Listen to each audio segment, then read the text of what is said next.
Hello, my name is Luke Murray, and I'm the co-founder of the Dream Fear Project. My name is Brandon Arment. I'm a marketing student at UK, and I'm a co-founder of the Dream Fear Project. And our developer is John Meister over here. He is also a co-founder of the Dream Fear Project.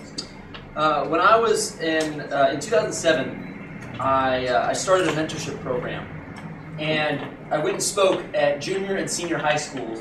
And I had them, as I had them, write down some of their goals. I wanted to know who was going to be interested in being mentored by me and the mentors that I'd set up, and who wasn't. But I realized that it would be socially impossible to expect any student, after I'd given a phenomenal speech, of course, to stand up and say, "I want to be mentored." It would just be socially awkward. So I thought, how could I get these students to let me know if they were interested in being mentored and not risk looking just nerdy or needy or whatever. So what I had them do at the end of my presentation was I said, hey, they'd written down some things on a piece of paper, but I also passed out note cards to everyone. So I said, I want you to write down your biggest dream and your biggest fear. And if you're interested in me following up, then include your name and email address.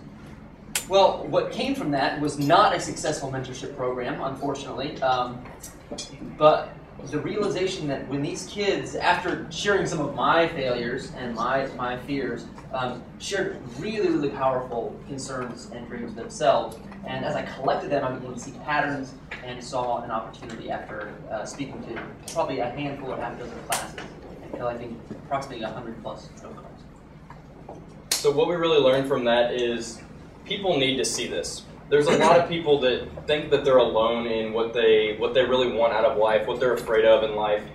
So what we aim to do is we aim to speak in classrooms, utilize the personal classroom setting to let people know that they're not alone, and we want to empower them to really be successful in every aspect of your life.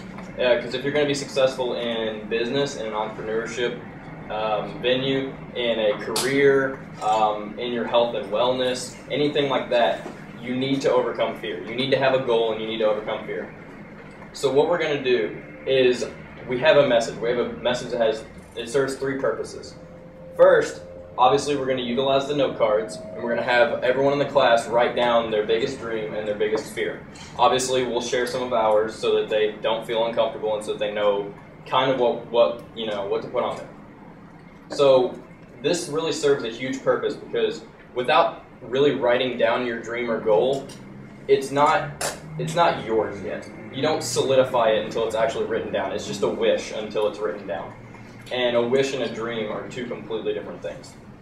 So that also helps with fears too, because these are things that people may not have thought before, but may have been playing into decisions in their life from the beginning.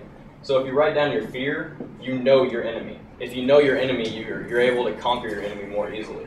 It's better than like Drew Curtis. Like he said, ninjas behind rocks. You don't know they're there, so you don't know what to look for. So the second purpose of the speeches is really to let people know that they need to live in their successes. If you live in your successes as opposed to your failures, if you constantly look at what you have to offer, what you are really good at, what you have that can benefit other people, then if you live in successes, you start to see more successes, because whatever your mind is preoccupied with prevails more often in the future. So if you're living in your failures, you need to learn to use failure as a learning tool and move on from it. And the third purpose is really to let people know that they're not alone. A lot of people have a fear of being alone. A lot of people think that they're the only person that has this dream or goal. Really, they're not. A lot of people have similar dreams and goals. We have found that out.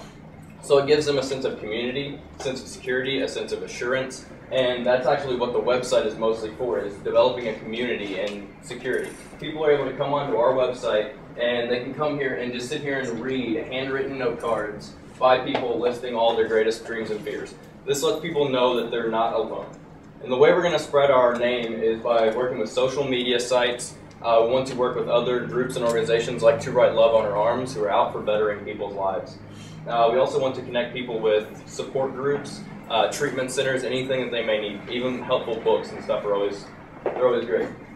And the way we're going to spread our name for speaking is by talking to classes, because we want it to be a personal setting. So if we talk to high schools, Done. Thanks, guys.